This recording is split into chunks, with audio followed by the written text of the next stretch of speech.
Hey guys, Robbie Lewis here, owner of Telemetry Flight Services. Just a quick little weekly wrap up.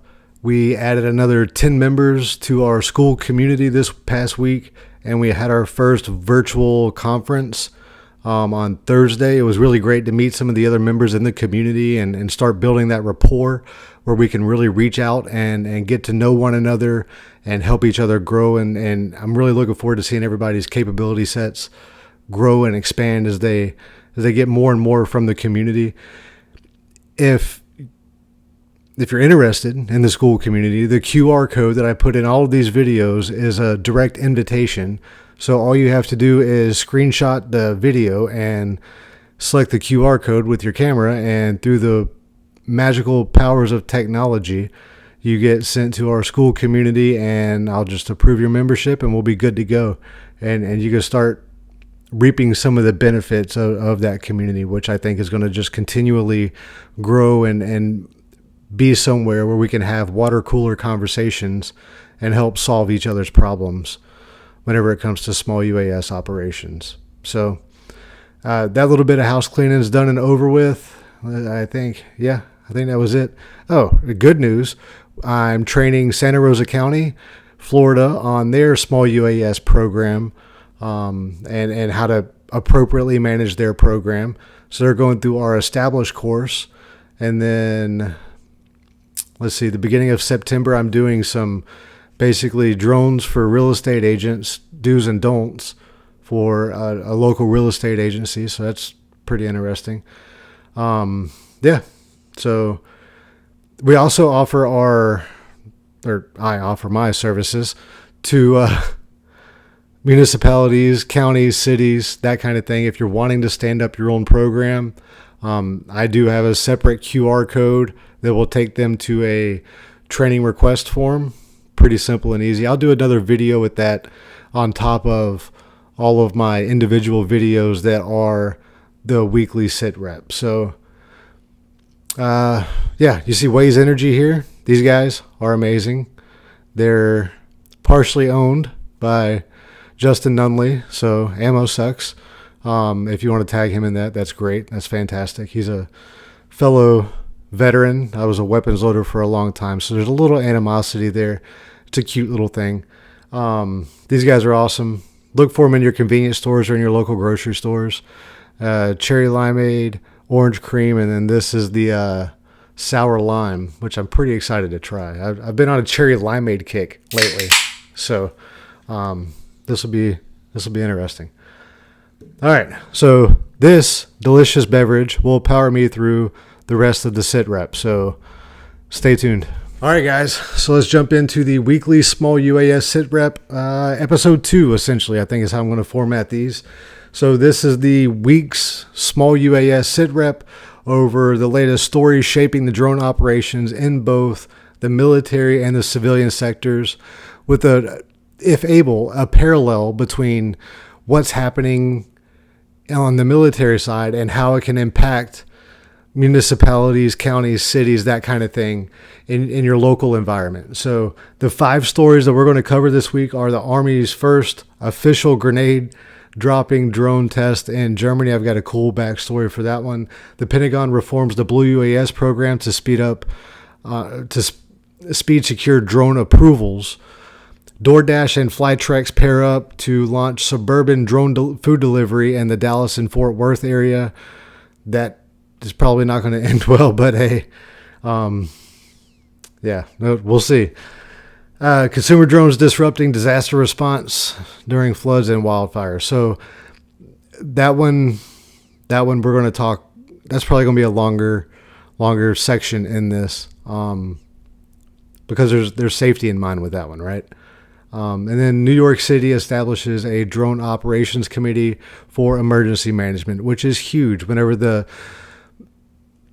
one of the most iconic cities in the United States is adopting these systems, that should be a hint to these smaller cities and municipalities and counties that you probably need to get on board. So yeah, those are the 5 stories we're going to cover. I'm going to release a clip of each one every day because most of y'all are like me and you don't have a very long attention span. So you like bite-sized, digestible things. So I'll put the long video on YouTube and Facebook with all the links to these stories in the comments there. And yeah, it'll be 5 daily videos for 5 stories and a wrap-up. So let's jump into it. All right, guys. Story number 1. Army's first live grenade dropping drone has had its first official test. And this was a Skydio X10 equipped with a audible dropper is the company that they used. And they were using M67 grenades, which is standard military issue. And this was at Grafenhoer. No idea. If you know how to say that, let me know in the comments, because I have no idea. Training area in Germany. So quick backstory on this. This has actually been 10 years or so in the making. I remember one of the first Air Force Special Operations guys to do this with a Mavic and a 3D printed little gadget and some other little things that they mocked up. It was very effective. So that's all I'm going to say about that. It was neat to see that happen almost 10 years ago, and then now it is becoming an official capability within the U.S. Army. And that's largely in part to the purpose-built attritable drone system that they're trying to onboard in response to the Ukraine conflict and all the test and evaluation that we got out of that area. So why this matters in a military sense, this is that milestone of the Army actually saying, hey, this is a legitimate, TTP that we can utilize, a force multiplier. There's not really any civilian application for this unless, you're a sheriff's department or the Texas Rangers or something and you need to drop flashbangs or, rubber grenades on people, which could be effective. You're probably going to have to talk to the FAA a little bit about that. I don't know how well that'll go, but who knows? So, yeah. I normally try to get that link from the military to the civilian side. There's not really one here. Just thought it was a cool story. So, yeah. See you in the next one. All right, guys, we're back with story number 2. The Pentagon modernizes the Blue UAS program to accelerate procurement. I kind of touched on this a little bit last week with the advent of the U.S. Army's drone marketplace. So essentially starting in January 2026, they're moving everything to the DCMA, the Defense Contract Management Agency, from the Defense Innovation Unit. The DIU used to manage the Blue UAS program for the Department of Defense and vetted and tested a lot of other things or a lot of systems. The problem was they were typically underfunded, undermanned, standard military problems. So hopefully this move to the DCMA will speed up that process with a lot more manning and a lot more resources. I'm sure they'll still use DIU's inputs and core tasks that they've essentially come up with over the years. But hopefully it does speed up that program. They're looking at a 2-tier system. They're looking at a Blue UAS cleared list and a Blue UAS select list. And they are going to use third parties to doing a lot of testing and evaluation. And hopefully that'll reduce the approval timelines even further, right? So what does this mean for the civilian populace? Goes back to that story from last week. If you're looking at establishing a drone program, come up with your need, right? Your capability that you need. Set your requirement and go look on the Blue UAS list and find a system that meets that requirement so you can fulfill that capability. It's that simple. Cheat. You're probably going to hear that a lot because I don't believe in a duplication of efforts. Typically, if somebody's already done something, 3 or 4 other people have already done it, learn from their mistakes and, do it better. But this will streamline the approval of U.S.-built drone systems. Hopefully there's companies out there like Second Order Effects. I know Constellation Response is working a lot with those guys. That's a very, very awesome looking system. Hopefully they can get on there. That would be great. But yeah, that's story number 2. Hey guys, Robbie Lewis here. We're back with story number 3 for the week. Drone delivery hits mainstream through DoorDash / Flytrex partnership. And this is going to be on the civilian side of things. We're taking a break from the military for today. DoorDash and Flytrex launched a drone food delivery across parts of the Dallas, Fort Worth metro area, Frisco, and Little Elm. I'm not particularly familiar with those, but I guess it's going to be in that area. Customers can place orders via the DoorDash app, and deliveries are made by drones. This has potential to reach upwards of 30,000 individual households between 8 a.m. and 9:30 p.m. daily, with a payload capacity of about 6.6 pounds, and they're looking to increase that to 8.8 pounds. So what does that mean? No, it doesn't mean that you can get free Kung Pao chicken with a shotgun sitting in your front yard. As far as I know, that is still illegal. But what it does mean is that this capability set will be increasing and making its way across America. It's coming. It's going to happen. Period. Technology is evolving. This capability is evolving. And distributors and companies are looking to use this capability to keep their overhead down and their customers happier. So, plus it's neat, right? It's a new buzzword, a new fancy clickbait thing that you can say you got your, sweet fried rice. I'm hungry, right? Leave me alone. Your fried rice delivered by, drone. So, yeah, I'm sure you're going to see huge spikes in, drone delivery or DoorDash deliveries because of this. So, yeah, I think it's interesting, and we'll stay tuned and see how this impacts the rest of the country as this capability kind of expands outward from that Dallas-Fort Worth metro area. All right, guys, here we are back at story number 4, consumer drones disrupting emergency response during disasters. This is terrifying. So before I get into the actual story, I went and talked to a aviation advisory board for my local county the other day. And one of the pilots of manned aircraft was talking about how he was doing a left downwind approach to the field, and he looked over and there was a drone at like 900 feet. And they asked, how can we prevent this? Do we need a counter UAS system around the airfield? Do we need this? Do we need that? And I proposed to them that the simple answer is education, right? So I'm going to go on a quick tangent. Think of small UAS systems like golf clubs, right? And as I'm sitting here looking at my beautiful neglected golf clubs, I like to play golf. But think about somebody that doesn't know how to play golf, and they get their first set of golf clubs for Christmas. And what do? They pull it out of the bag, it's all shiny, and they just start swinging the piss out of it, right? I have no idea what they're doing. And then they hop on YouTube, and they're like, oh, I'm going to learn how to swing like Tiger. And they watch Tiger Woods in slow motion for like 6 hours straight, trying to figure out Tiger Woods' swing. And then they go to the golf course, and they just hack the piss out of everything. And they're just tearing up the course. They're playing slow. They're making everybody upset around them. That's essentially drone flying.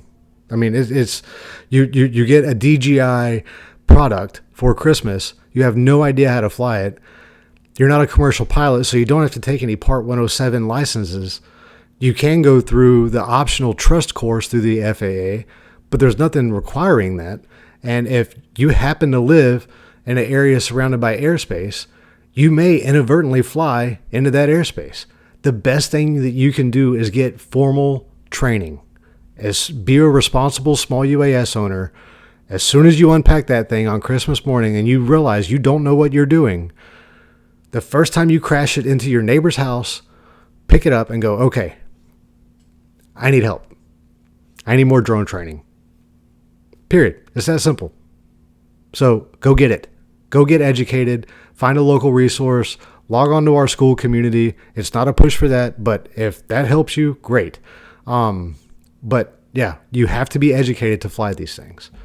So going back to the story, unauthorized consumer drones have repeatedly disrupted rescue operations in both the Guadalupe, Texas river floods and the wildfires surrounding Los Angeles, interfering with rescue aircraft operations, prompting law enforcement or enforcement of no-fly zones over those areas. So not only can you cause a crash with manned aircraft, you're also slowing down and delaying response times.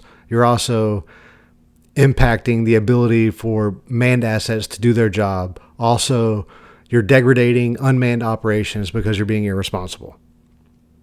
You're literally putting lives in danger because you either didn't know what you were doing, or you thought you knew what you were doing, or mistakes were made because of a lack of education.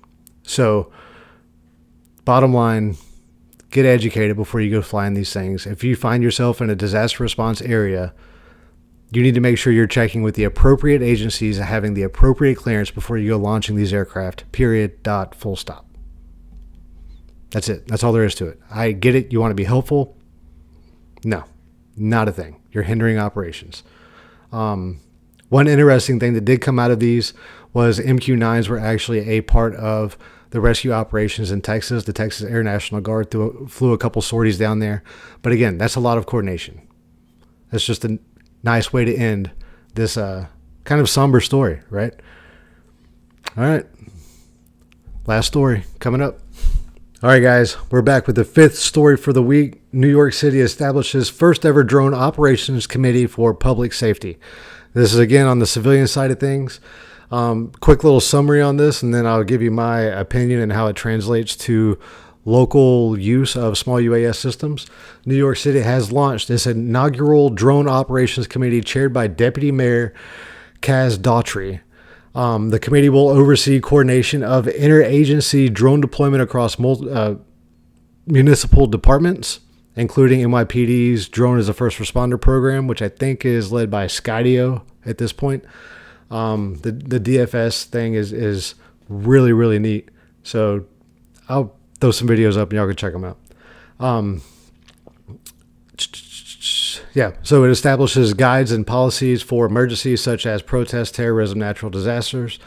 And this follows the NYPD's milestone of its 200th rescue using drone footage. So that is awesome. Whenever the biggest, most recognizable city in arguably the world is utilizing these systems and the capability that they give you, you probably need to take heed to that. Like if you're a smaller county or a small city, large city, it doesn't matter. If you are in a municipal capacity, you probably need to be evaluating these systems. I mean, that's just all there is to it. It can save you money, time, man hours. It can make you more efficient. So look into it. If you got questions, email me, info@telemetryflightservices.com. This demonstrates how large cities are adapting drones for public safety, offering a scalable model for municipalities nationwide. That was my little note on that, and that's exactly what I just said. So I would seriously recommend looking into utilizing these systems at the local level. So this week we talked about grenade dropping drones. We talked about education and safety, which I think is probably the biggest story for the week. New York City, we talked about some Kung Pao chicken getting delivered in Texas. Let's see, what else? We talked about the new Blue UAS program. So, yeah, a lot going on this week. You guys stay tuned, and I'll be posting regular updates. And if you got any questions, let me know. All right, guys, one more real quick ask for you. If you like this information and you like this format and you like hearing my hillbilly ass talk to you about flying robots, hit like, hit subscribe, share, comment, all the social media things, right? I'm really trying to grow this to be something impactful within our community. So if you're on YouTube, do the YouTube thing. If you're on Facebook or Instagram, do whatever's on those apps. So that's probably about the last time I'm going to ask y'all to do this, because I don't like asking for things. But if you do enjoy it, I'd really appreciate it. Thanks, guys. I'll see you next week.